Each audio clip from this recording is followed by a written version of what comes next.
મિત્રો આ શોર્ટની અંદર આપણે ગેલ્વેનોમીટર માટે પ્રવાહ સંવેદિતા અને વોલ્ટેજ સંવેદિતા માટે મહત્વના જે કોન્સેપ્ટ છે એની વાત કરશું।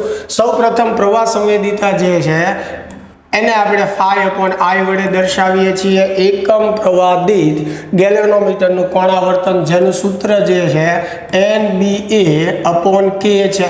એટલે ગેલ્વેનોમીટરની પ્રવાહ સંવેદિતાનું આ સૂત્ર થશે જે દર્શાવે છે કે પ્રવાહ સંવેદિતા જે છે N, B અને A ના સમપ્રમાણમાં છે, જ્યારે K જે છે એના વ્યસ્ત સંબંધમાં છે।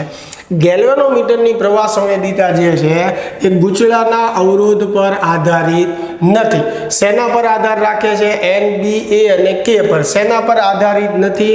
તો કે અવરોધ R પર આધારિત નથી। પ્રવાહ સંવેદિતાનો એકમ જે છે રેડિયન પ્રતિ એમ્પિયર થશે અને એનું પારિમાણિક સૂત્ર જે છે M0L0T0A1 થશે।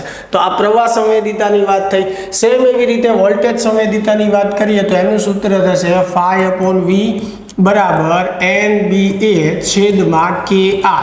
વોલ્ટેજ સંવેદિતા એટલે એકમ વોલ્ટેજ દીઠ ગેલ્વેનોમીટરનું કોણાવર્તન, અને આ સૂત્ર દર્શાવે છે કે ગેલ્વેનોમીટરની વોલ્ટેજ સંવેદિતા જે છે એ B, A, K અને R પર આધારિત છે। હું અહીંયા મિત્રો N નથી બોલ્યો કારણ કે વોલ્ટેજ સંવેદિતા જે છે એ આંટાઓની સંખ્યા પર આધારિત નથી।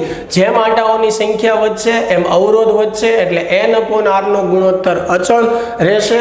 એટલે ફક્ત આંટાઓની સંખ્યામાં ફેરફાર કરવાથી વોલ્ટેજ સંવેદિતામાં કોઈ ફેરફાર ન થાય। એટલે જો આપણને પૂછે કે phi/V શેના પર આધારિત છે, તો BA અને KR પર આધારિત છે।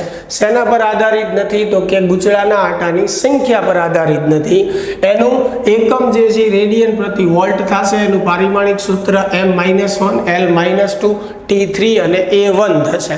તો મિત્રો આ ચેપ્ટર નંબર 4 જે છે એના જરૂરી કોન્સેપ્ટ જે હતા એ આપણે શોર્ટ દ્વારા સમજ્યા। ચાલો મળીએ હવે નેક્સ્ટ શોર્ટમાં એક નવા ચેપ્ટર સાથે।